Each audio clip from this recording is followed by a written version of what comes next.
అందరూ మరి చక్కగా ఉన్నారు అంటే ఎన్నో ఉన్నాయి దేవుని యొక్క మాటలు. కాబట్టి మరి దేవుని యొక్క దాంట్లో సహోదరి అమ్మగారు ఉన్నారు, కట్టకపోబడిపోతుంది దేవుడు మనకు అందిస్తారు. మనం చక్కగా మన మాట వీటి పట్ల ఒకరి మీద ఒకరు మన డిస్టర్బ్ కావాలి కాబట్టి మనం బాధకరంగా కాక నిశ్శబ్దం కూడా దేవుని వాక్యం విని జ్ఞానం పొందుకోవాలని నాశిస్తున్నాను. కాబట్టి సమయము మరి సహోదరునికి ఇవ్వబడుతుంది. ఉత్తమ ప్రభు కూడా మహానమ్మ వాది के गीतों का ना आओ पहले से मन से पियाज बहुत दिन पियाज करते मैंने गीता ना बोलते मेरे प्रभु के पसंद का गौरव करिबो और ये समझे आप लोग बाकी समय समय आनंद निरोग रहबा और हमन पर फोन के जीवा हमें के समान का मतलब डिस्टर्ब न करू अगर न करू ये कर जागृत बाबू करो आओ बाकी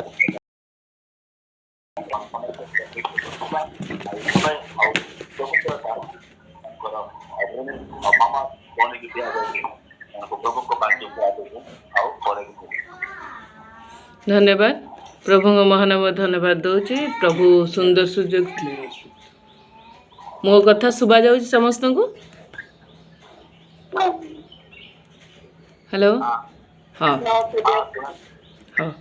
धन्यवाद प्रभु महानाम धन्यवाद दौची प्रभु सुंदर सुजोग देइचंती प्रत्येक मध्य जिते जन फोन कॉन्फ्रेंस माध्यम प्रत्येक मध्य धन्यवाद दौची మరి ప్రభు అయిన యేసుక్రీస్తు పేరిట మీ అందరికీ నా వందనాలు చెల్లిస్తున్నాను. దేవుడు నాకు ఇచ్చిన అవకాశాన్ని బట్టి దేవాదేవునికి మరోసారి వందనాలు చెల్లిస్తున్నాను. आसतु आम आज वाक्य को जीवा पूर्वर गोटे छोट प्रार्थना करवा तापर वाक्य को जीवा వాక్యంకి వెళ్ళే ముందు చిన్న ప్రార్థన చేసుకుందాండి. धन्यवाद धन्यवाद धन्यवाद धन्यवाद धन्यवाद धन्यवाद दौची बापा आ बापा रात्रि सुनिद्रा देल सुंदर सकाळ देखल जीवित मान को मध्य नाम स्थान देल से धन्यवाद दौची बापा आ बापा आम अयोग्य पापी प्रभु दिनहीन बापा धूली मात्र प्रभु तथापि तुम्हें सुंदर सुजोग दौच तुम चरण तले बसवाई तुम स्तुति वंदना करने तुम वाक्य ध्यान करने प्रभु से धन्यवाद दौची प्रभु कारण आम कौन योग्यता ना प्रभु पाग जे तुम आमको एत सुंदर सुजोग दौच बापा किंतु तुमर से दया अनुग्रह द्वारा तुम आमको बंचे रखीच आम जत्न तत्व नौच से तुम महानाम को कोटि कोटि धन्यवाद दौची बापा आ प्रभु आज आम तुम चरण तले आसीचे तुम से वाक्य रूप आहार शुणा निमंते प्रभु आम जिते जन फोन कॉन्फ्रेंस माध्यम अच्छा बापा प्रत्येक बापा तुम चरण तले समर्पण करची बापा निजक तुम चरण तले समर्पण करची बापा को तुम्हें दया कर आशीर्वाद कर प्रभु सपा को जेपरी समस्ते वाक्य पाई प्रभु परितृप्त होबाक पारे बुझीबाक पारे ताकू निज जीवन रे कार्य लगेबाक पारे से तुम्हें आशीर्वाद कर पाप अजगता सब तुम मार्जना कर ये छोट भिक्षा जीशु नाम मागुची पिता आमेन। धन्यवाद आम जिते बड़े आम वाक्य की जीवा पूर्व छोट प्रार्थनाटा एथपाई करा जाए जे प्रभु को आम कौन मागु साहाय्य मागु प्रभु आज जो वाक्य तुम आमपाई रखीच प्रत्येक से बुझीबारे साहाय्य कर से आम ये प्रार्थनाटा करा जाए మరి వాక్యం చెప్పే ముందు ప్రార్థన ఖచ్చితంగా మనం చేసుకోవాలి. ఎందుకంటే దేవుడే మనకి సహాయం చేస్తాడు, దేవుడే మనతో మాట్లాడతాడు కనుక ప్రార్థన ఖచ్చితంగా. आम आज देखा टॉपिक है मनीषर पतन ఈరోజు వాక్య పాఠము ఈరోజు వాక్యము పాఠము పేరు మానవ పతనము. రాసుకోండి, మానవ పతనము. मनीषर पतन केमिति है बा कहीं है किपरि है ये सब विषय आम आज आलोचना करवा. మానవ పతనము ఎలా అయింది అనేది మనం ఏ విధంగా మనిషి ఎలా పతనం అయిపోయాడు అనేది మనం తెలుసుకుందాం. पतन माने कौन? పతనం అంటే ఏంటిది? पतन माने है नष्ट घटवा आउ कौन हवा उपरु तलकू खसी जावा आउ उन्नति स्थिति ठारू पतन हो जावा बा सेटा को माने उपरु तलकू खसी जावा माने दीटा को बुझा जाए को दीटा को शारीरिक आत्मिक दीटा विषय पतन हवा को बुझा जाए. మరి పతనం అనే మాటకు అర్థం ఏంటంటే ఒక వ్యక్తి మంచి స్థితి నుంచి మరి దిగజారిపోవడం, లేకపోతే ఆయన ఒకప్పుడు ఆయన ఆత్మస్థితి బాగా ఉండి మరలా దిగజారిపోవడం, పూర్తిగా పడిపోవడం అనేది అది పతనానికి సూచన. तापरे ତାପରେ କ'ଣ ପତନ ମାନେ ପତନ ହେଉଛି କେଉଁ ପ୍ରକାରର? ପ୍ରତ୍ୟେକ ଅନେକ ପ୍ରକାର ପତନ ଅଛି, ମାନେ ଆର୍ଥିକ ପତନ। మళ్ళీ పతనం అనేది చాలా విధంగా ఉంటుంది. ఒకటి మన పరిస్థితిని బట్టి పతనం ఉంటుంది. ଆର୍ଥିକ ପତନ ମାନେ କ'ଣ ହେଲା? ଯେପରି ଗୋଟେ ଧନଶୀଳ ଲୋକ ପୁରା ଦରିଦ୍ର ଅବସ୍ଥାରେ ଆସିବ, ବା ଧନୀ ଲୋକ ପୁରା ଦରିଦ୍ର ଗରିବ କୁହାଯାଏ. మరి ఆర్థిక పరిస్థితి ఏంటంటే ఒక వ్యక్తి మరి చాలా బాగుంటాడు, అంటే అన్ని విధాలుగా ఆయనకి సౌకర్యాలు ఉంటాయి, ఉద్యోగం మంచిది, లేకపోతే ఎటువంటి తక్కువ లేకపోతే ఎటువంటి కొదువు లేని జీవితం ఉండేప్పుడు మరి తనకు తానే మరి ఆయన జీవితము లేకపోతే పేకాటాడో మందు తాగో లేకపోతే తన స్థితి మందం కాపడం లేకపోతే తప్పుడు మార్గంలో వెళ్ళిపోవడం ద్వారా ఆ పరిస్థితి ఏమవుతుంది అంటే ఆయన దినదినము దిగజారిపోతుంటాడు.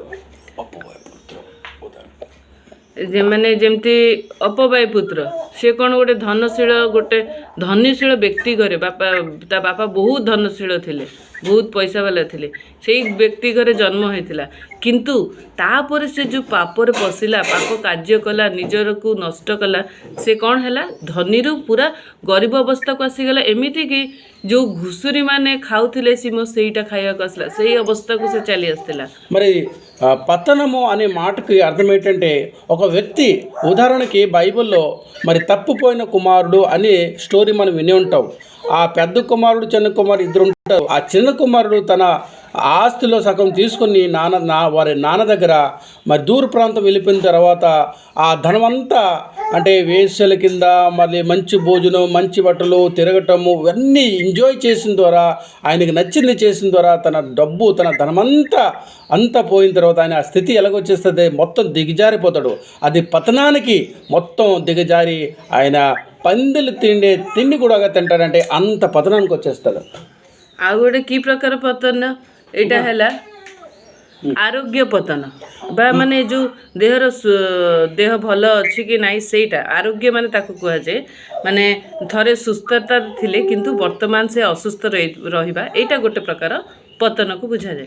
మరొకటి శారీరకంగా మరి ఆయన ఎంతో పీడింపబడుతుంటాడు రోగాలతో.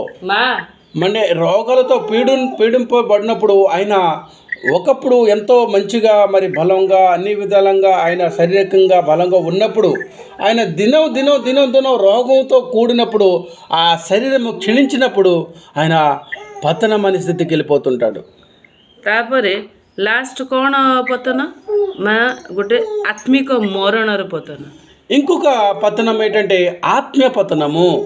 ଗୋଟେ ସମୟରେ ସେ ପବିତ୍ରତାରେ ଜୀବନ କାଟୁଥିବା ବ୍ୟକ୍ତି ବା ଈଶ୍ୱରଙ୍କ ସ୍ୱଭାବରେ ଥିବା ବ୍ୟକ୍ତି ପାପ ଜଗତକୁ ଚାଲି ଆସିବା ପରେ ବା ପାପରେ ବଢ଼ିବା, ଏଇଟା ହେଉଛି ଗୋଟେ ପତନ ବା ଆତ୍ମିକ ମରଣର ପତନ, ଏଇଟାକୁ ବୁଝାଯାଏ.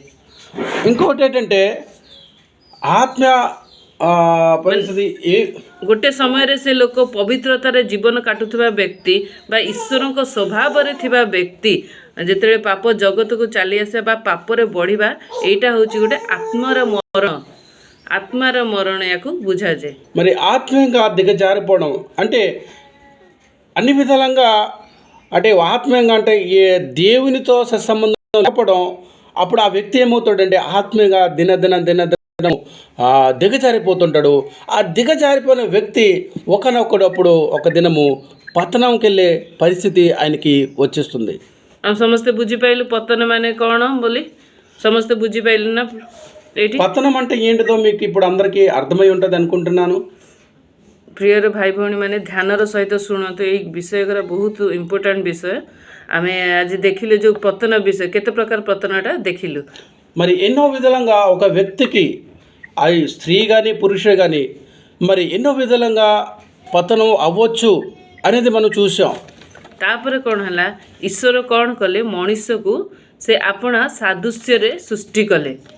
మరి మనిషిని దేవుడు తన స్వరూపమందు తన పోలిక చొప్పున నిర్మించాడు. ସେଠି ଦେଖିଦେବା ଆଦି ପୁସ୍ତକ 1:27. మరి ఆది కాండము 1:26 చదువుకుందాం. తెలుగులో 26 ఉంటుంది, ଓଡ଼ିଆରେ 27ରେ ଅଛି. 27 అవుతుంది ఒడియాలో, తెలుగులో 26. ఆది కాండము 1:26 చదవండి. దేవుడు మన సమీపమందు మన పూర్తి చెప్పిన నరును చేయడము ଏଥିରେ ପରମେଶ୍ୱର ଆପଣ ପ୍ରତିମୂର୍ତ୍ତିରେ ମନୁଷ୍ୟକୁ ସୃଷ୍ଟି କଲେ, ପରମେଶ୍ୱରଙ୍କ ପ୍ରତିମୂର୍ତ୍ତିରେ ସେ ତାହାଙ୍କୁ ସୃଷ୍ଟି କଲେ, ପୁରୁଷ ଓ ସ୍ତ୍ରୀ ସୃଷ୍ଟି କଲେ। ହଁ ଟିକେ 26 ର ଖାଲି ଉପର ଲାଇନ ଦିଟା ପଢି ଦିଅନ୍ତୁ। 26 ର ମାନସ ଭାଇ।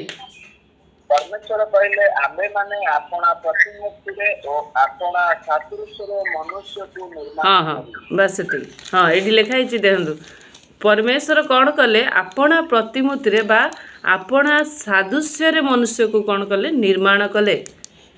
దేవుడు తన పోలిక చొప్పున తన రూపం ఇచ్చి మరి మనిషిని నిర్మించడం జరిగింది।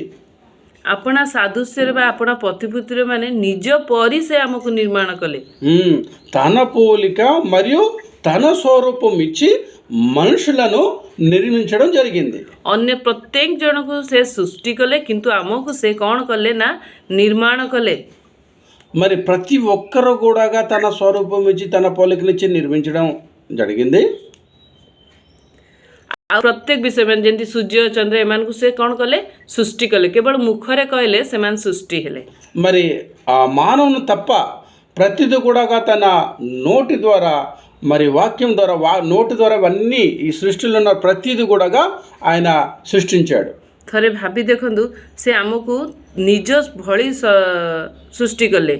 କେତେ ବଡ଼ ସମ୍ମାନ ସେ ଆମକୁ ଦେଲେ ମଣିଷକୁ, ଯେ ଗୋଟେ ଏ ସୃଷ୍ଟିର ସୃଷ୍ଟିକର୍ତ୍ତା ସେ ନିଜେ ଯେପରି ସେ ମଣିଷକୁ ମଧ୍ୟ ଠିକ୍ ସେହିପରି ଗଢ଼ିଲେ।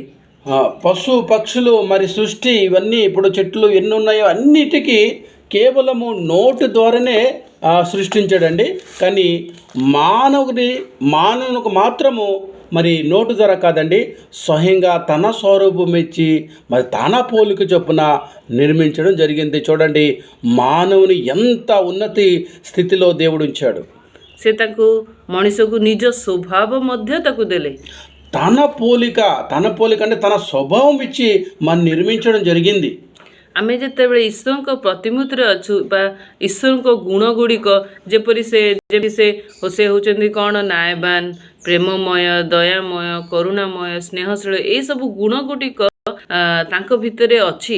ସିଏ ବି ଚାହାନ୍ତି ଏଇ ଗୁଣ ଗୁଡ଼ିକ ଯେପରି ମଣିଷ ଭିତରେ ବି ରହିବ। మరి ఆయన ఎలాగైతే ఆయన గుణాలు మరి న్యాయవంతుడు, సత్యస్వరూపి, పరిశుద్ధుడు, మరి ఇవన్నీ గుణాలు ఆయన ప్రేమ స్వరూపి, ఇవన్నీ గుణాలు దేవుని గుణాలు। ఆ గుణాలన్నిటినీ మరి మానవుల్లో పెట్టడం జరిగింది। କାହିଁକି ସେ ରହିବାକୁ ଇଚ୍ଛା କରୁଛନ୍ତି ଯେ ଏଇ ଗୁଣ ଗୁଡ଼ିକ ମଣିଷ ଭିତରେ ମଧ୍ୟରୁ? କାହିଁକି ନା ସେ ମଣିଷକୁ ନିଜ ସାଦୃଶ୍ୟରେ ବା ନିଜ ପ୍ରତିମୂର୍ତ୍ତିରେ ସେ ଗଢ଼ିଲେ। మరి ఎందుకు మానవులు కూడా ఇలాంటి గుణాలు కూడా చూడాలి అని అనుకుంటున్నాడంటే, దేవత్వ గుణాలు ఎందుకు చూడాలనుకుంటున్నాడంటే, మరి ఎందుకంటే తన స్వరూపం ఇచ్చి తన పోలికను చెప్పిన మానవుని నిర్మించాడు కనుక మరి అలాగ చూడాలని అనుకుంటున్నాడు। ଉଦାହରଣ ସ୍ୱରୂପ ଯେମିତି ଗୋଟେ ଗାଈ ଛୁଆ ଯେମିତି ହୁଏ, ସେମିତି ଗାଈ ଭଳିଆ ହେବା ଦରକାର। ସେମିତି ସିଂହର ଛୁଆ ମଧ୍ୟ ସିଂହ ପରି ହେବା ଦରକାର। ଠିକ୍ ସେହିପରି ଈଶ୍ୱର ମଧ୍ୟ ଚାହୁଁଛନ୍ତି ଆମେ ସମସ୍ତେ ଈଶ୍ୱରଙ୍କ ସନ୍ତାନ, ଆମ ମଧ୍ୟରେ ମଧ୍ୟ ଈଶ୍ୱରଙ୍କ ଗୁଣ ଗୁଡ଼ିକ ରହିବା ଦରକାର। మరి ఒక ఆవును పెట్టుకోండి, లేకపోతే మేకను బట్టి వారి పిల్లలు వారిలాగే ఉంటారు। లేకపోతే సింహం, పులిలు చూడండి, వారి పిల్లలు వారిలాగే ఉంటారు। అలాగే దేవుడు తన స్వరూపము తన పోలికను చొప్పునే ఈ మానవులైన మనుషులందరినీ తనలాగా ఉండాలని అలాంటి ఉద్దేశంతో దేవుడు మానవుల్ని నిర్మించడం జరిగింది। ଈଶ୍ୱର ମଣିଷକୁ କିପରି ତିଆରି କଲେ ଆଉ ଗୋଟେ ଦେଖିବା। ଉପଦେଶକ 7 ପର୍ବ 29 ପଦ। మరి ఇంకొక వచనం చదువుకుందాం। ప్రసంగి 7వ అధ్యాయము 29వ వచనం। ఉపదేశକ 7 ପର୍ବ 29 ପଦ। 7:29 ప్రసంగి।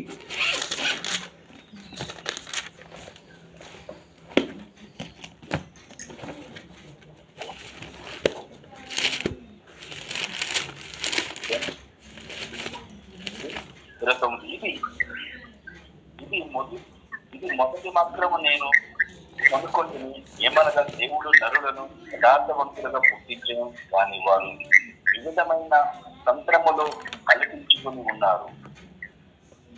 ଦେଖ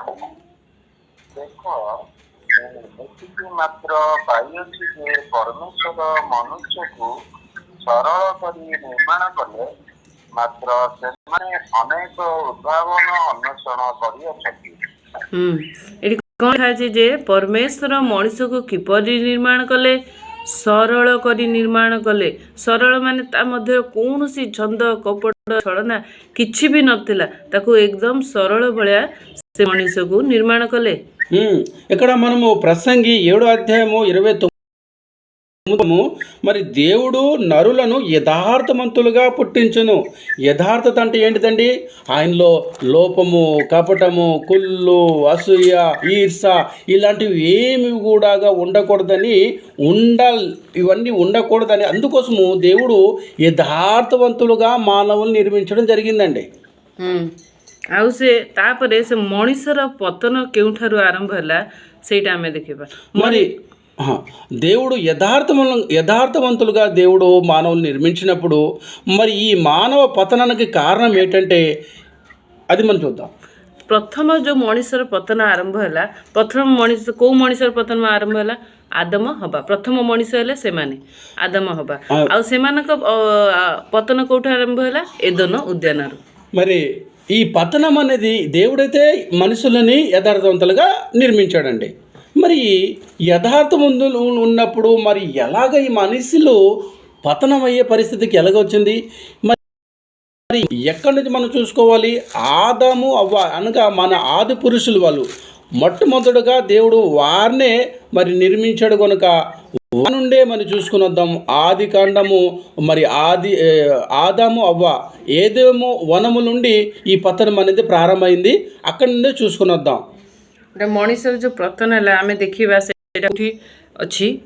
ଆଦି ପୁସ୍ତକ 3 ପର୍ବ 1ରୁ 19 ପଢ଼ିବାନି। ମୁଁ ଯେଉଁ ପଦଟା କହିବି ସେଇ పదଟା పడివా। మరి ఈ పతనం అనేది ఎక్కడ ప్రారంభమైందంటే ఏదోమో ప్రారంభమైంది।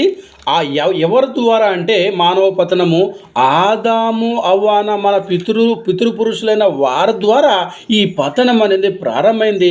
అది ఆది కాండము 3:1 నుండి 19 వరకు ఆ యొక్క పతనం అనేది ఎలా జరిగింది, ఎప్పుడు జరిగింది, ఏ పరిస్థితి అన్నీ అక్కడ రాయబడి ఉంటుంది। చదవకండి, నేను ఏ వచనం చెబుతానో ఆ వచనం మాత్రమే చదవండి। ଏଠି ଆମେ କ'ଣ ଜାଣୁଛୁ ନା ଏଇ ପଦ ଦ୍ୱାରା, ଏଇ ପର୍ବ ଦ୍ୱାରା ଯେ ଈଶ୍ୱର ମନା କରିଥିବା ବା ପରମେଶ୍ୱର ମନା କରିଥିବା ଏଦନ ଉଦ୍ୟାନରେ ସେ ଅନେକ ପ୍ରକାର ଫଳମୂଳ ସମସ୍ତ ପ୍ରକାର ଖାଦ୍ୟ ଦେଇଥିଲେ, କିନ୍ତୁ ଯେଉଁ ବୃକ୍ଷର ଫଳ ସେ ଖାଇବାକୁ ମନା କରିଥିଲେ, ଯେଉଁ ବୃକ୍ଷ ଦ୍ୱାରା ଫଳ ଖାଇବା ଦ୍ୱାରା ପାପ ଜଗତକୁ ଆସିଲା ଈଶ୍ୱର ଜାଣିଥିଲେ, ସେଇ ବୃକ୍ଷର ଫଳ ଖାଇବା ଦ୍ୱାରା ଆଦମ ଓ ହବାଙ୍କର ପତନର ଆରମ୍ଭ ହେଲା। କାରଣ ଏଠି ସେ ସ୍ପଷ୍ଟ ରୂପେ ସେ ଜାଣିପାରୁଛି ଈଶ୍ୱରଙ୍କ ଆଜ୍ଞା ସେ କ'ଣ କଲେ ନାହିଁ? ମାନିଲେ ନାହିଁ। ନ ମାନିବା ଦ୍ୱାରା ଈଶ୍ୱରଙ୍କ ଆଜ୍ଞା ଲଙ୍ଘନ କରିବା ଦ୍ୱାରା ପାପ జగత్తుకు ప్రవేశ కల। మరి ఏదేమో వనములో ఏం జరిగింది? ఎందుకు మనిషి పతనం అయిపోయాడు అంటే అక్కడ మనం చూస్తున్నామండి, ఒక స్టోరీ అక్కడ జరుగుతుంది। ఏంటంటే ఆ 3వ అధ్యాయంలో దేవుడు వారికి కొన్ని ఆజ్ఞాపిస్తున్నాడు, ఏది తినాలి, ఏది తినకూడదు, ఏం చేయాలి, ఏం చేయకూడదని మొత్తం దేవుడు చెప్పినప్పుడు వారు ఆ మాట వినుకుంటూ వచ్చినారు। అయితే ఏం జరిగిందంటే అక్కడ ఏదైతే తినకూడదని ఏ చెట్టు ఫలం అయితే తినకూడదు అని దేవుడు వారిని ఆజ్ఞాపించినప్పుడు మరి ఈ మానవులు ఆ చెట్టు ఫలాన్ని తినడం జరిగింది। ତା ଦ୍ୱାରା ମଣିଷ କ'ଣ କରିଥିଲା? ପାପ କରିଥିଲା। ଆଉ ବାକ୍ୟରେ ଲେଖା ହେଇଛି ଆଜ୍ଞା ଲଙ୍ଘନ ହିଁ ପାପ। మరి ఏ చెట్టు ఫలం అయితే దేవుడు తినొద్దు అని చెప్పినప్పుడు వారు ఏం చేశారంటే అదే చెట్టు ఫలాన్ని వారు తిన్నారు। మరి దేవుని ఆజ్ఞానికి ఏం చేశారు? తిరస్కరించారు। మరి వాక్యంలో రాయబడింది మరి ఆజ్ఞని తిరస్కరించడమే పాపము, మా దేవుని మాట వినకపోవడమే అది పాపమని మనకు తెలుసు। ଆମେ ଦେଖିବା ଫଳ ନ ଖାଇବା ପୂର୍ବରୁ ପାପ ନ କରିବା ପୂର୍ବରୁ ଆଦମ ହବା କିପରି ଥିଲେ। ମୁଁ ଏଇଠି 8ଟା ପଏଣ୍ଟ ବାହାର କରିଛି। ସେମାନେ ଫଳ ଯେତେବେଳେ ଖାଇନଥିଲେ ବା ପାପ ତାଙ୍କ ମଧ୍ୟରେ ପ୍ରବେଶ କରିନଥିଲା ସେ କିପରି ଥିଲେ। మరి మనిషి పతనము అయ్యే ముందు పాపము చేయక ముందు ఈ మానవులు ఎలా ఉండేవారు? మానవులు అంటే ఇద్దరినే చూసుకుందాం. అప్పుడు ఇద్దరే ఉండేవారు, ఆదాం అవ్వ. వారు ఎలా ఉండేవారు పాపం చేయక ముందు? అనగా ఆ పండు తినక ముందు, అనగా దేవుడు మాట అంటే కొట్టక ముందు, అప్పుడు వారి పరిస్థితి ఎలా ఉండేది? అది ఒక్కొక్కటిగా మనం విందాం. ଏକ ପଏଣ୍ଟ ହେଲା ସେମାନେ ଈଶ୍ୱରଙ୍କ ସହିତ ଉତ୍ତମ ସହଭାଗିତାରେ ଥିଲେ। మరి మొట్టమొదటిగా వారు ఆ పండు తినక ముందు పాపం చేయకముందు దేవునితో మంచి సహవాసం కలిగి ఉండేవారండి. ଉତ୍ତମ ସହଭାଗିତା ଥିଲେ ମାନେ ଯେତେବେଳେ ଈଶ୍ୱର ତାଙ୍କୁ ଆଦମଙ୍କୁ ଗଢ଼ିଲେ, ତାପରେ ଈଶ୍ୱର ପ୍ରତ୍ୟେକ ସନ୍ଧ୍ୟା ସମୟରେ ଆସିକି ଈଶ୍ୱର ତାଙ୍କ ସହିତ କ'ଣ କରନ୍ତି? କଥାବାର୍ତ୍ତା କରନ୍ତି ପରମେଶ୍ୱର ଆଦମଙ୍କ ସହିତ। ସେଇଟାକୁ ଉତ୍ତମ ସହଭାଗିତାରେ ବୁଝାଯାଉଛି। మరి మంచి సహవాసం అనగా ఏంటంటే దేవుడే స్వయంగా ఆ ఏదోము వనములోకి వచ్చి వారితో మాట్లాడేవాడండి. ఎలా ఉన్నారు, ఏం తిన్నారు, మరి ఇవన్నీ అంటే ఇలాగ అందరికంటే ముచ్చటించుకోవడం అన్నట్టుగా దేవుడు అంటే దేవదూతలు వచ్చి మాట్లాడారంటే దేవుడి ద్వారే. అయితే వాళ్ళు అంత మంచి సహవాసము కలిగి ఉండేవారు దేవునితో అన్నమాట. ଯେମିତି ଉଦାହରଣ ସ୍ୱରୂପ ଯେମିତି ଗୋଟେ ବାପା ତାର ପିଲାମାନଙ୍କ ଯତ୍ନ ନିଏ, ଯେ ତମେ ଖାଇଛ, କ'ଣ କରିଛ, କ'ଣ ନାହିଁ ବୋଲି ଯେତେବେଳେ ସେ କାମରୁ ଆସେ ତାଙ୍କର ପଚାରେ ସେମାନଙ୍କୁ, ଠିକ୍ ସେହିପରି ଈଶ୍ୱର ମଧ୍ୟ ସେମାନଙ୍କର ଯତ୍ନ ନେଉଥିଲେ, ତତ୍ତ୍ୱ ନେଉଥିଲେ। ତାଙ୍କର సహభాగితాରେ ସେମାନେ ଦୁଇ ଜଣ ଥିଲେ। మరి ఆ కుటుంబంలో ఒక తండ్రి ఎలాగైతే తన పిల్లల పట్ల మరి ఏం తింటున్నారో, ఏం చేస్తున్నారో, మరి మంచిగా ఉన్నారో లేదా మొత్తం ఎలాగైతే తన కన్ను దృష్టి పిల్లల మీద ఉంచుతాడో, అలాగనే తండ్రైన దేవుడు కన్ను దృష్టి ఈ ఆదాము మరి అవ్వ మీద ఉండేది. వారు ఏం తింటారు, ఎలా ఉన్నారనేది మంచి సహవాసం కలిగి దేవునితో ఉండేవారు. ଦ୍ୱିତୀୟ ପଏଣ୍ଟ ହେଲା ସେମାନେ ସରଳ ଥିଲେ ବା ପବିତ୍ର ଥିଲେ। మరి రెండవదిగా వారు ఎలా ఉండేవారంటే యథార్థవంతులుగా ఉండేవారు।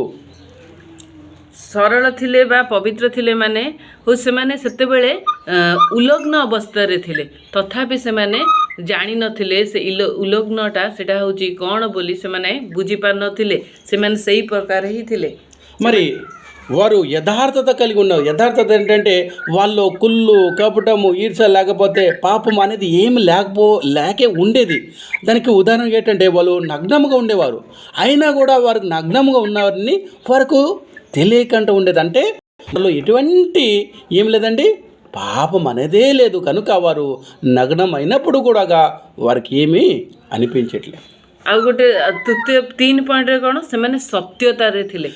మరి మూడవదిగా వారు సత్యవంతులుగా ఉండేవారు। ସତ୍ୟତାରେ ଥିଲେ ମାନେ ସେମାନେ ସେତେବେଳେ ମାନେ ଈଶ୍ୱରଙ୍କ ସହିତ କଥାବାର୍ତ୍ତା କରୁଥିଲେ। କାହିଁକି ସେମାନେ ଜାଣିନଥିଲେ, ସେମାନେ ଉଲଗ୍ନ ଥିଲେ କି ସେତେବେଳେ ପାପ କରିନଥିଲେ, ସେତେବେଳେ ଜାଣିନଥିଲେ ଯେ ସେଥିପାଇଁ ସେମାନେ କ'ଣ ଥିଲେ, ସେମାନେ ସତ୍ୟତାରେ ଥିଲେ। మరి వారు ఎటువంటి అబద్ధం ఆడక మరి దేవునితో యథాస్థితిగా మాట్లాడటము, మరి సత్యం కలిగి ఉండటము, అందుకు వారు సత్యవంతులుగా పిలువబడిన అప్పుడు దేవుని చేత పిలువబడిరి। ଆଉ 4 ପଏଣ୍ଟ ହେଲା ସେମାନେ ଧାର୍ମିକ ଥିଲେ ବା ନ୍ୟାୟରେ ଥିଲେ। వారు నిజాయితీగా బ్రతికేవారు, నీతిమంతులుగా బ్రతికేవారు।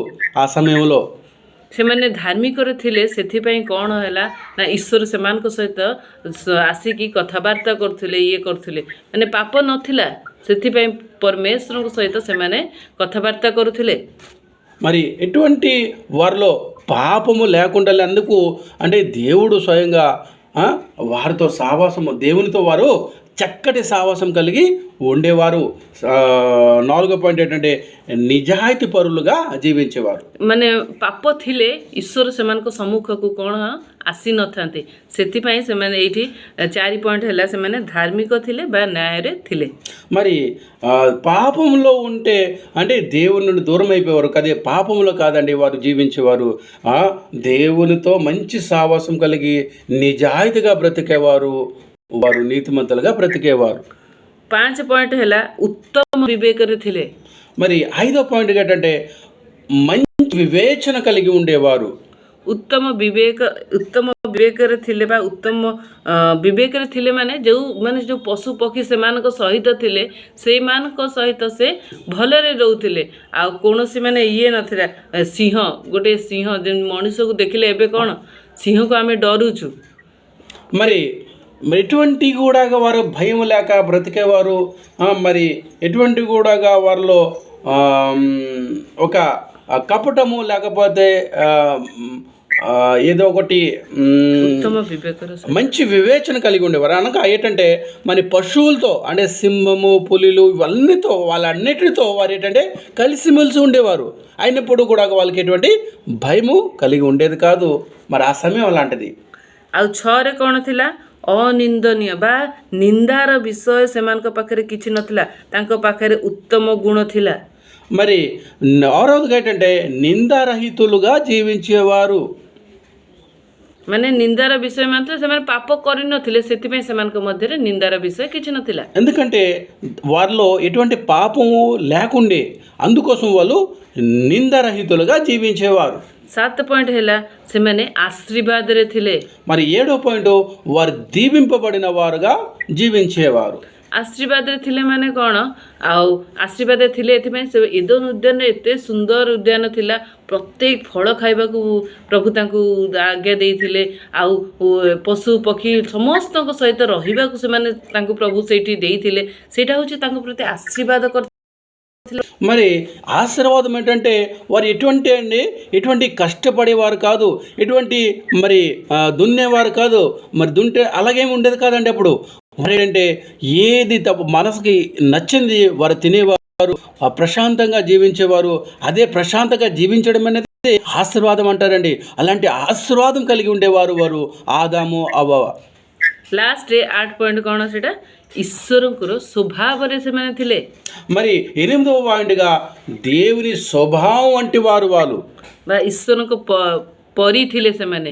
దేవుడి లాంటి వారు అనగా దైవత్వం కలిగిన వారు. କାହିଁକି ନା ସେମାନଙ୍କ ମଧ୍ୟରେ କୌଣସି ପାପ ନଥିଲା. ఎందుకంటే వారిలో ఎటువంటి పాపము లేదు కనుక వారు దేవుని వలె అనగా దైవము వలె వారు జీవించేవారు. ଏଇଟା ଆମେ 8ଟା ପଏଣ୍ଟ ଦେଖିଲୁ ଯେ ଯେତେବେଳେ ସେମାନେ ଫଳ ଖାଇନଥିଲେ, ପାପ କରିନଥିଲେ, ତା ପୂର୍ବରୁ ଆଦମ ହବା ଏଇପରି ଥିଲେ, ଏଇପରି ସ୍ୱଭାବରେ ଥିଲେ. మరి పాపము చేయక ముందు అనగా ఏ పండునైతే తినొద్దు దేవుడు చెప్పాడో ఆ పండు తినక ముందు వారు ఎలాగ ఇప్పుడు 8 పాయింట్లు చూసాం కండి, అంత మంచి స్థితిలో ఉండేవారు. ତାପରେ ଯେତେବେଳେ ଫଳ ଖାଇସାରିଲେ ବା ପାପ କରିସାରିଲେ ତାଙ୍କ ସ୍ଥିତି କେମିତି ବଦଳିଲା.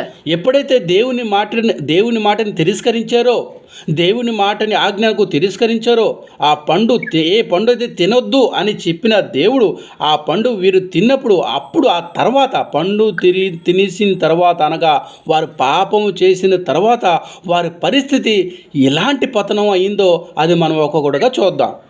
ପ୍ରଥମ ପଏଣ୍ଟ କ'ଣ ହେଲା, ସେମାନଙ୍କ ମଧ୍ୟରେ ଭୟ ଆସିଗଲା ବା ଈଶ୍ୱରଙ୍କ ସମ୍ମୁଖରୁ ସେମାନେ କ'ଣ ହେଲେ ଲୁଚିଲେ. మరి మొట్టమొదటిగా పాయింట్ ఏంటంటే రాసుకోండి, భయం అనేది ఏర్పడ్డదండి. వారు యథార్థంగా జీవించేవారు, భయం లేకుండా జీవించేవారు ఒకప్పుడు. ఇప్పుడు చూస్తే పాపం చేసిన తర్వాత దేవుని మాటని తిరస్కరించిన తర్వాత వారు భయముతో బ్రతకడం ఆరంభించారండి. ପ୍ରଥମେ ସେମାନେ ଈଶ୍ୱରଙ୍କ ସହଭାଗିତା ଥିଲେ, ତାଙ୍କ ସହିତ କଥାବାର୍ତ୍ତା କରୁଥିଲେ, ତାଙ୍କର ସମସ୍ତ ଭାର ପରମେଶ୍ୱର ସେମାନଙ୍କର ଗ୍ରହଣ କରୁଥିଲେ. କିନ୍ତୁ ଯେତେବେଳେ ପାପ ଆସିଗଲା ସେମାନଙ୍କ ମଧ୍ୟରୁ, ଯେତେବେଳେ ପାପ ପ୍ରବେଶ କଲା, ସେମାନେ ନିଜର ଇଲଗ୍ନତା ଜାଣିପାରିଲେ, ସେତେବେଳକୁ ସେମାନେ କ'ଣ ଭୟ ଆସିଗଲା ସେମାନଙ୍କ ମଧ୍ୟରୁ. ସେମାନେ ଈଶ୍ୱରଙ୍କ ସମ୍ମୁଖକୁ ଆଉ ଯାଇପାରିଲେ ନାହିଁ. అంటే పాపం చేయకపోని ముందు దేవుడితో ఎంత హాయిగా, ఎంత ముచ్చటతో, ఎంత ఒక కుటుంబంలో దైవ కుటుంబంలో జీవించేవారండి. ఎప్పుడైతే పాపం చేశారో, దేవుడు చేయొద్దని పని వీరు చేసినప్పుడు వారి పరిస్థితి ఎంత భయంకరంగా మారిపోతుందో, వాళ్ళు ఎంత పతనంకు మారిపోతున్నారో మనం ఒక్కొక్కరు చూద్దామండి. మొట్టమొదటిగా ఏం చూసామంటే వారిలో భయము ఏర్పడ్డదండి. ଦେଖିଦେବା ସେଇଟା ଆମେ କୋଉଠି ଲେଖା ହେଇଛି, ଆଦି ପୁସ୍ତକ 3 ପର୍ବ 10 ପଦ. మరి ఆది కాండము 3వ అధ్యాయము 10వ వచనము ఒకసారి మనం చదువుకుందాం. తెలుగులో କେତେ ଅଛି ଦେଖିଲି.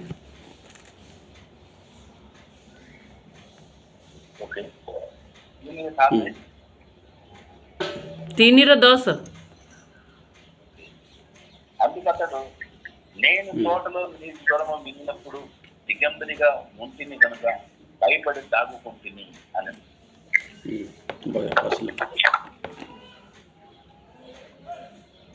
ଉତ୍ତର କଲେ ମୁଁ ଉଦ୍ୟାନ ମଧ୍ୟରେ ତୁମର ଅବଶୁଣି ଆପଣା ଉଲଗ୍ନତା ସକାଶେ ଭୀତ ହୋଇ ଲୁଚିଲି। ଏଠି 9-10 ଦେଖନ୍ତୁ, ସଦାପ୍ରଭୁ ପରମେଶ୍ୱର ଯେତେବେଳେ ଆଦମଙ୍କୁ ଡାକିଲେ, ପଚାରିଲେ ତୁମେ କେଉଁଠାରେ, ସେ ଉତ୍ତର କ'ଣ କରୁଛନ୍ତି? ଆଉ ମୁଁ ଯେତେବେଳେ ତମ ସ୍ୱର ଶୁଣିଲି, ତମ ରବ ଶୁଣିଲି, ସେତେବେଳକୁ ମୁଁ ଯେତେବେଳେ ମୋର ఉలగ్నత ମୁଁ ଜାଣିପାରିକି ମୁଁ ଭୀତ ହୋଇକି ମୁଁ ଲୁଚିଗଲି.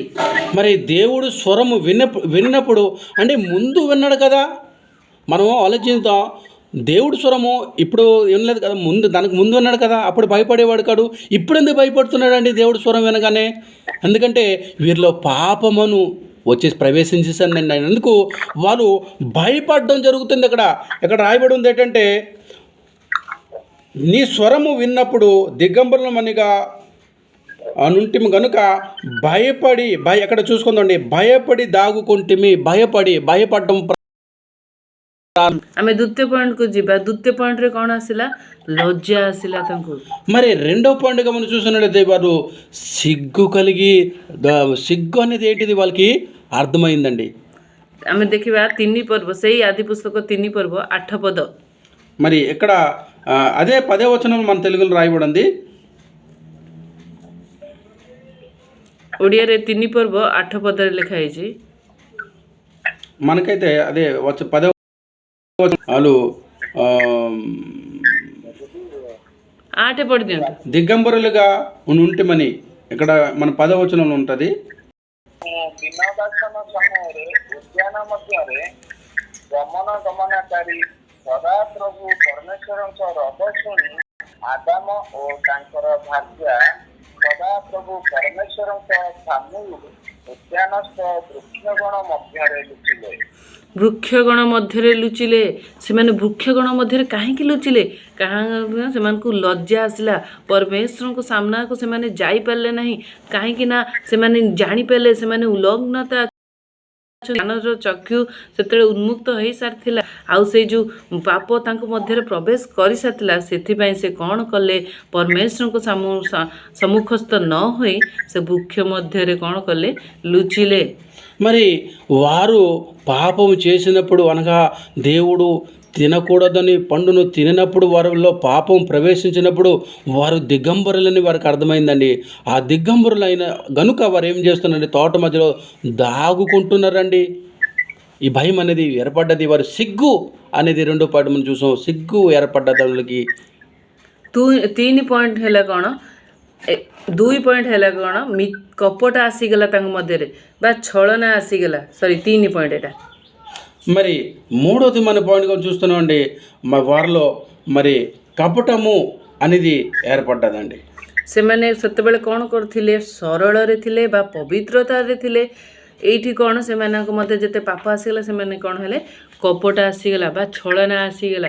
ବିଭିନ୍ନ ପ୍ରକାର ଛଳନା, କପଟ ମାନେ କ'ଣ? ବିଭିନ୍ନ ପ୍ରକାର ବାହାନା କରିଲେ ସେମାନେ. మరి అనేక రకాలమైన వారు అంటే నిందలు మోపడము అనేది వాళ్ళు ఏర్పడ్డదండి.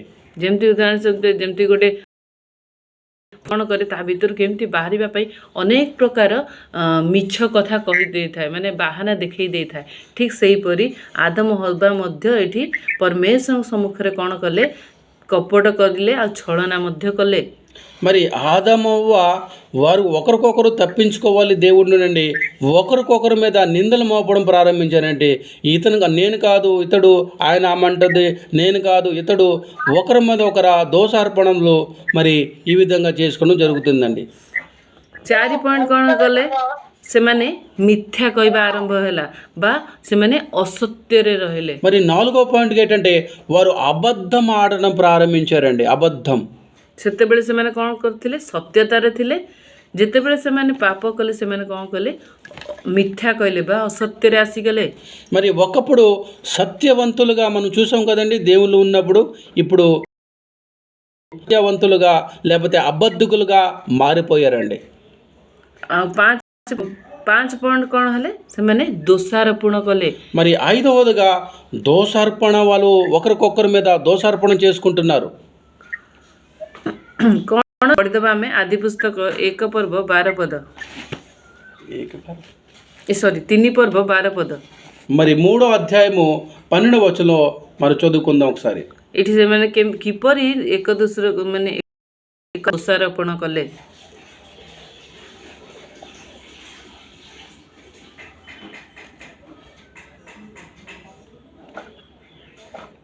మూడో అధ్యాయము 12వ వచనం. అందుకు ఆదాము నాతో ఉండుటకు నీవు నాకు ఇచ్చిన ఈ స్త్రీయే ఆ వృక్ష ఫలంలో కొన్ని నాకు ఇయ్యగా నేను తింటినను. ଆଦାମ କହିଲେ ତୁମେ ଯେଉଁ ସ୍ତ୍ରୀ ମୋହର ସଙ୍ଗିନୀ ହେବାକୁ ଦେଇଅଛ ସେ ମୋତେ ସେହି ବୃକ୍ଷର ଫଳ ଦେଲେ ତହିଁରେ ମୁଁ ଖାଇବି. ଏଠି କ'ଣ ଲେଖା ହେଇଛି? ଆଦମ କହିଲେ, ପରମେଶ୍ୱର ତାଙ୍କୁ ଯେତେବେଳେ କହିଲେ, ସେ କହୁଛନ୍ତି ଯେ ତମେ ମୋତେ ଯେଉଁ ବୃକ୍ଷର ଯେଉଁ ସଙ୍ଗିନୀ ଦେଇଛ ବା ତମେ ମୋତେ ଯେଉଁ ସ୍ତ୍ରୀ ଦେଇଥିଲ ସେ ମୋ ସହିତ ଏହିପରି ବ୍ୟବହାର କଲା। ଆଉ ମୁଁ କ'ଣ କଲି, ମାନେ ଏଇଟା କ'ଣ କଲେ, ସେମାନେ ଦୋଷାରୋପଣ କଲେ। ଆଦମ ହବାଙ୍କ ଉପରେ ଦୋଷ ଦେଲେ ଯେ ତମେ ମୋତେ ଯେଉଁ ସ୍ତ୍ରୀକୁ ଦେଇଥିଲ ସେଇ ସ୍ତ୍ରୀ ମୋତେ ସେ ଫଳର ବୃକ୍ଷ ଖାଇବାକୁ ସେ ଦେଲା. ఎలాగంటే మనం ఆదికాండం 3వ అధ్యాయము 12వ వచనం చూసుకోండి. ఏమంటాడంటే, ఆదాము నాతో నుండుటకు దేవుడిని ఏమంటాడండి? ఆదాము అంటున్నాడు, నాతో నుండుటకు నువ్వు నాకు ఇచ్చిన ఈ స్త్రీ ఆ వృక్షఫలం కొన్ని నాకు ఇచ్చెను అని ఆమె మీద ఈయన దోషార్పణ చేస్తున్నాడండి. 5 ପଏଣ୍ଟ କ'ଣ ହେଲା? ସେମାନେ ଜଣଙ୍କ ଉପରେ ନିନ୍ଦା ଦେଲେ ସେଇ ଦୋଷାରୋପଣ ଯାହା ସେଇ ନିନ୍ଦା ଦେଲେ, ମାନେ ତାକୁ ସେ పాపରେ ମାନେ ఇଏ కలే ସେଥିପାଇଁ నిందా ଦେଲେ. మరి దోషార్పణ అదేనండి, నిందించుకోవడం. అంటే నేను మంచోడును, ఇదిగో ఇతడే, లేకపోతే ఈమె చెడ్డదై ఈమె చెప్పడం ఎలా చేశాను, ఈమె అంటే ఒకరికొకరి మీద నిందలు మోపుకోవడము ఇలాంటి ప్రారంభమైంది వారిలో. ତାପରେ ପଏଣ୍ଟ ହେଲା ଭଲ ମନ୍ଦର ଜ୍ଞାନ, ଭଲ ମନ୍ଦର ଗୁଣ ସେମାନଙ୍କ ମଧ୍ୟରେ ଆସିଗଲା. ఆ తర్వాత వారిలో మంచి చెడు ఎరిగిన జ్ఞానం వారిలో వచ్చేసిందండి. ଦେଖିଦେବା ଆଦି ପୁସ୍ତକ 3 ପର୍ବ 7 ପଦ. 7వ వచనంలో చదువుకుంది. అదే 3:7 వచనం.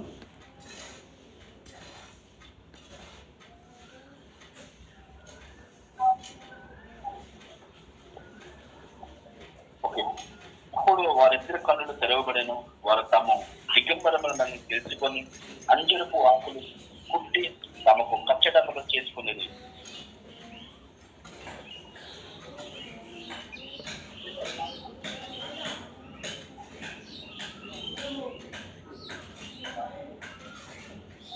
ତିନି ପର୍ବ 7 ପଦ. ମାନସ ଭାଇ ନା ମୁଁ କହିଦେଉଛି?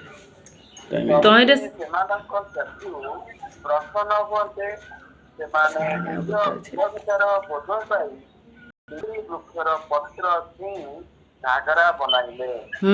ଏଇଠି ଯେ ଭଲ ମନ୍ଦର ଗୁଣ ଆସିଗଲା. ଯେତେବେଳେ ସେମାନେ ଫଳ ଖାଇଲେ ସେତେବେଳେ ତାଙ୍କୁ ଭଲ ମନ୍ଦର ଫରକ ଆସିଗଲା. ସେଥିପାଇଁ ସେମାନେ କ'ଣ କଲେ, ନିଜର ଉଲଗ୍ନତା ଜାଣିକି ସେମାନେ ଡିମ୍ବୁରି ବୃକ୍ଷର ପତ୍ର ସେମାନେ କ'ଣ କଲେ, ସିଲେଇ కలే ଆଉ ଘାଗରା ବନେଇକି పిందిలే.